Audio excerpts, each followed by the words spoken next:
Hey, hi, hello, welcome back to Mick. My name is Jack, the Mac that snacks whack back like a doo-doo-doo-doo. Here's today's story bundle for you to peruse. If you're enjoying the content, any little structural things about the videos that you like or dislike or want to give some feedback on, please let me know. I am definitely no one big, so I do have time to read the 5 comments that are left on my videos. So hey, if you want to feel like the creators on this website actually acknowledge your comments and thoughts, then I'm the perfect person for you. Anyway, enough rambling, let's get on the story. First story, am I the a-hole for kicking my friend out of my house after what she did? I'm a 36-year-old male, and my wife passed away 2 years ago. I have an 11-year-old son named Sean. I'm doing okay with money. I have a stable income and support system. I have a friend named Kate. We've been together since we were kids. She's like a sister to me, although she tends to boss me around. She's introduced me to her female friends, hoping that I'll settle down again. I told her I have other priorities, and I'm required to focus on Sean and his health. He's got diabetes. Kate thinks there's something wrong with me, but not everyone's circumstances are the same. I started noticing a pattern in her behavior after she introduced me to a friend of hers. She'd tell me to leave Sean at home when we hang out and meet her friends. She'd tell me to take down any pictures that I have of my son and wife in it because ladies will assume that I'm a single dad or still married, and that'd limit my chances in dating. I told her to knock it off, and she said that she was looking out for my social life, saying that I'm ruining it and exhausting myself. I stopped talking to her for days. Then, I decided to let it go. Okay, as someone who's heard a lot of dating stories where it turns out the guy is, like, a married man still, I can kind of understand where Kate is going with this. Maybe she's not completely the a-hole here. She's been insisting on bringing her friend to visit me with other friends. I agreed to have them as guests. Kate suggested I take Sean to stay with a relative since it'll be an adult dinner, but I refused. He was comfortable in his home and didn't want to go. Kate was at my place before her friends arrived. I checked on Sean and told him to tell me if he needed anything before he went to sleep. At 12:30 at night, while I was sitting and just starting to chat with Kate's friend, while Kate kept blinking at me with a smirk on her face. Then, I got a text message from Sean telling me he wanted to use the bathroom, but the door handle was stuck and he couldn't open the door. I went upstairs to check. Kate followed me. I found that the door was actually locked. I was confused, and I asked Sean, and he said he didn't lock it. I started looking for the key. That's when Kate quietly handed it to me, saying she took it. I was stunned.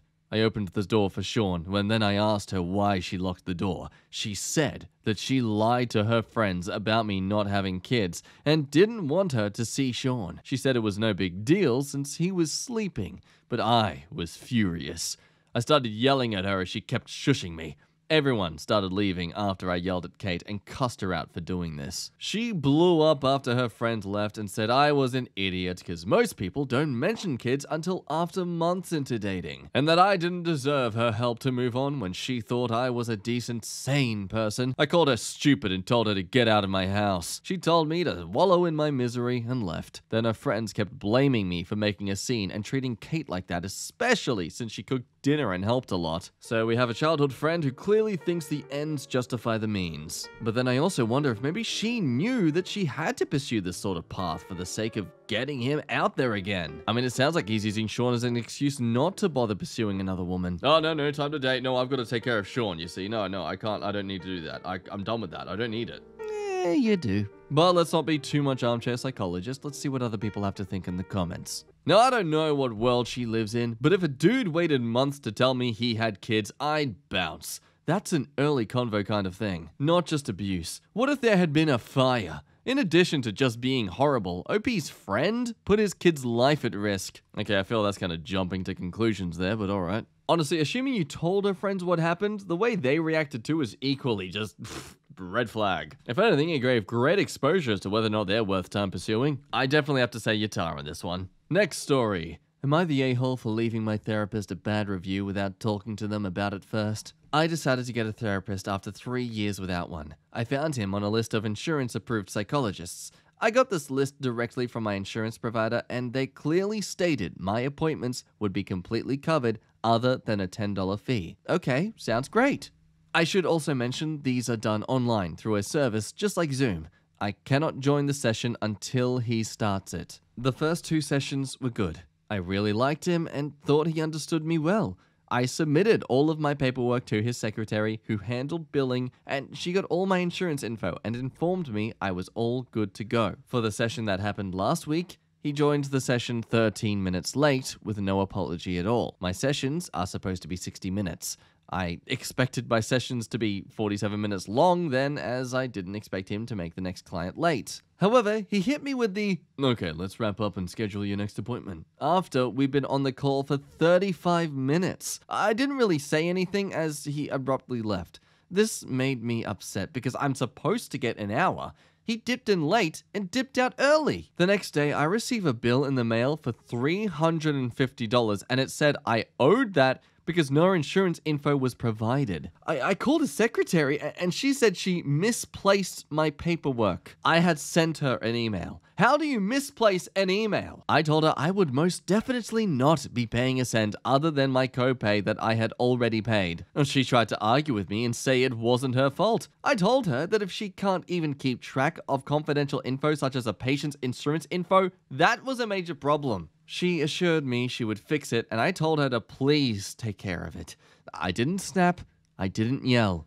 She called me back giving me all kinds of excuses, saying it was a mistake. Okay, fine, whatever, mistakes happen.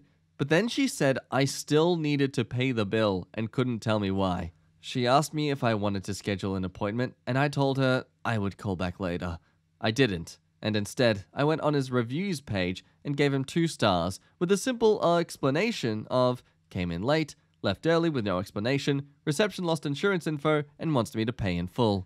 I didn't put feelings or bias into it. That is strictly what happened. Well, he called me a few hours later with an attitude, asking me why I didn't just address my concerns with him. I told him if he had a genuine excuse for coming late and leaving early, he would have either cancelled my appointment or at least apologized and said something. He wants a chance to fix the mistakes if I take down the review, but I told him no thank you. So the tardy therapist or the bad reviewer, who's in the wrong? Well, one person thinks everyone sucks. I understand your frustration, and the way they treated you sucks. But it's kind of childish to go online like minutes after the convo to put on a bad review. It sounds like petty revenge. You clearly hadn't exhausted all the possibilities to talk it through. Mistakes happen. Oh, not the a-hole. And the insurance bit almost sounds like it could be a scam. If you don't pay, just make sure you actually write a formal letter to your insurance company disputing the claim. Attach the email with the timestamp as well as that list your insurance provider gave you indicating he accepts your plan. And ramble, just basically legal insurance advice. Another Natar exclaims how, they were just really unprofessional and quite tardy on the whole situation in general. Now, I think it is quite obvious with this situation at hand, you're the a-hole. Nah, I'm just kidding, you're not. You could have actually confronted them before leaving the review, but then if they just did their job right in the first place, none of this would have happened. Next story. Would I be the a-hole if I called my stepmother out on her double standards? Quick backstory. I'm one of 6 kids, same mom and dad. We're all in our 40s. Our parents divorced 20 plus years ago and both remarried a few years later, giving us 4 step-siblings, mum, and 2 stepbrothers and 1 stepsister, dad, all similar ages to us. Okay, very big family. When we all started buying our own homes, we decided, where Dad's side of the family was concerned, that the kids would take turns to host Christmas at their house. This seems to only apply, and ever have applied, to my full-blooded siblings and I, not my step-siblings, despite them being invited and showing up each year, because we're all one big happy family. Every year they show up, never contribute. It's just taken for granted that we'll host them, and it's never reciprocated. Stepmother doesn't seem to see a problem with that, and Dad won't address it, even though it has been pointed out to him how rude it is. Now, 5 years ago, it was my turn to host Christmas. It was the end of the worst year of all our lives, as Mum had been undergoing cancer treatment, and partway throughout the year, we were told she only had months to live. We didn't even think she would make it to Christmas, so by then, they were on borrowed time. Then a week before Christmas, we were told Dad also had cancer and was having an operation on 23rd of December to hopefully remove the tumor, but we were warned that if the tumor couldn't be removed, he would also be terminal. Given how horrible we all felt, and that my step-siblings were having a separate celebration at my stepbrother's house, I made the call that while my stepmother was welcome to come over, it was not appropriate for her weird brother, who has never married nor had children and appears to basically just be a recluse, to come to Christmas with my siblings and I while we were all feeling particularly vulnerable.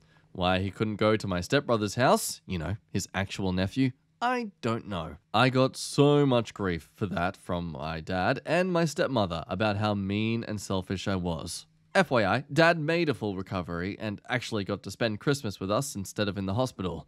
Mum passed away a few weeks later. Cut to this year's Christmas, and it's my turn to host again. And since no one was dying, everyone was welcome, even the step-uncle, if that's a thing. During the day, it came out that my stepmother and her children had their family-only Christmas the week before, so they could spend time as a family. Just them. No reason. They just wanted a Christmas without any of my brothers and sisters there. I'm not happy about that.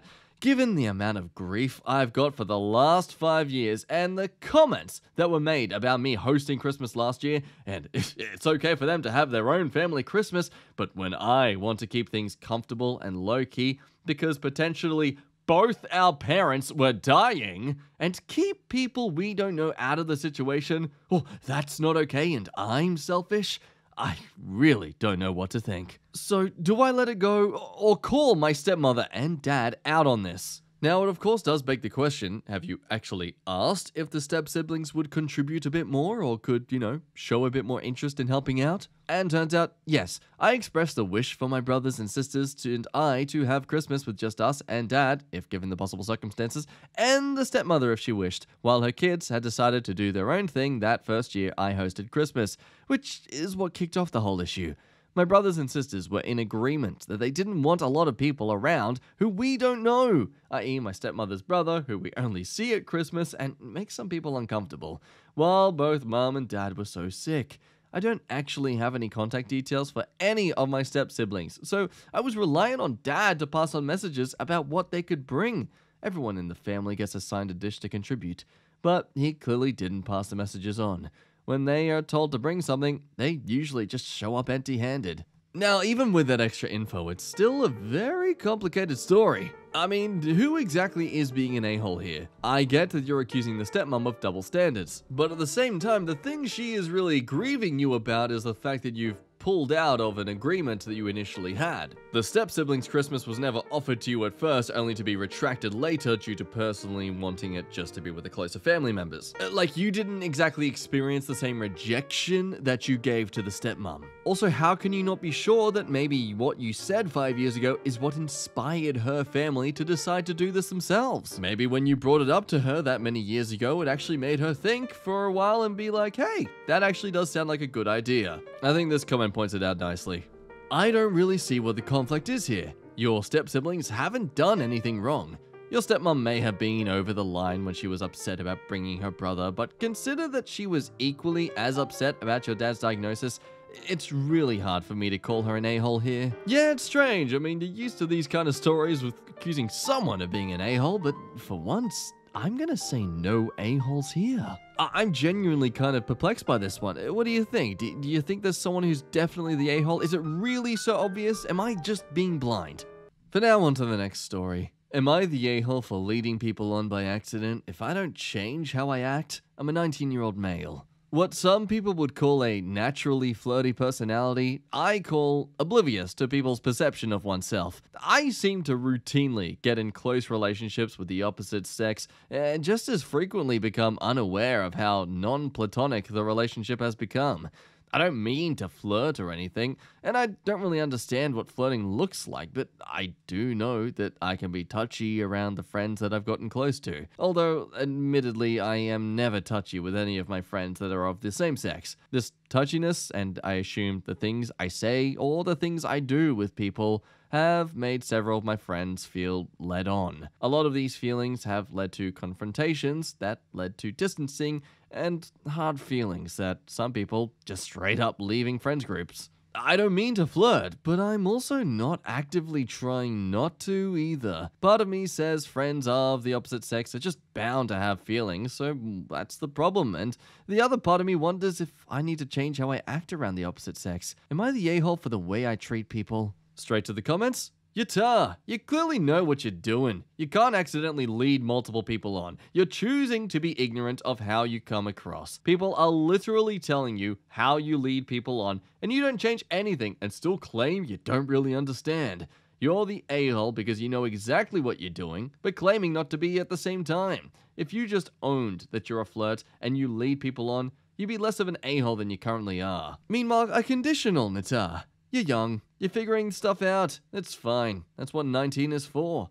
But now you know that the ways in which you behave are not communicating that which you wish to communicate with your friends. It's now on you to figure out what you're doing and saying, and knock the overly flirty stuff off. If you continue without any changes, you'd definitely be the a-hole. No, not the a-hole. Even if you were flirting, there's nothing wrong with it. Personally, every good relationship should be a little flirty. But the part where they said you've led them on may be different. I can only guess that maybe you kept meeting up with them individually to hang? Maybe add platonically onto your invites if so.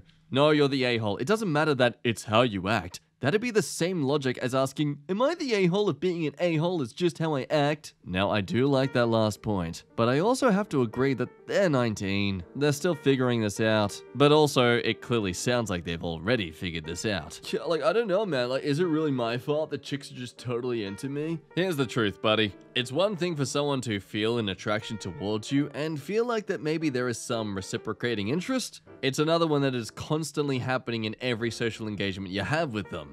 Sure, sometimes people can just imagine things are happening and completely misinterpret what you're saying as something more than what you're actually saying, but these girls wouldn't be feeling led on if it weren't for you clearly feeding into that.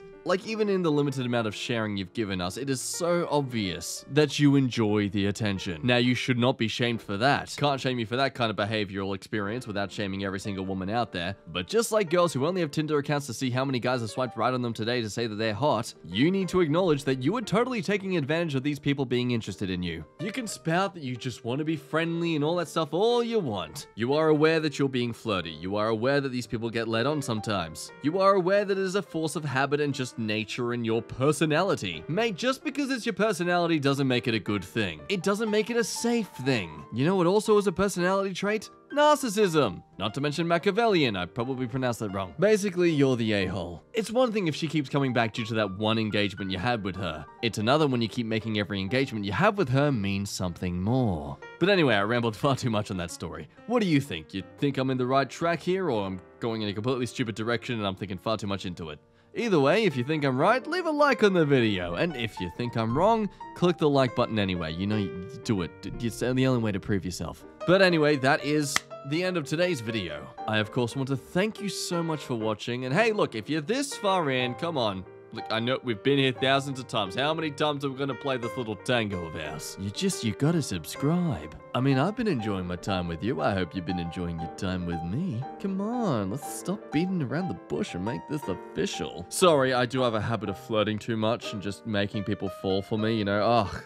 Oh, it's such a burden I have. Am I a bad person? I'm such a burden to be so hot. Anyway, we need to scoot. My name has been Jack. Again, it's been very nice speaking to you. I look forward to seeing you in for the next one. Like and subscribe.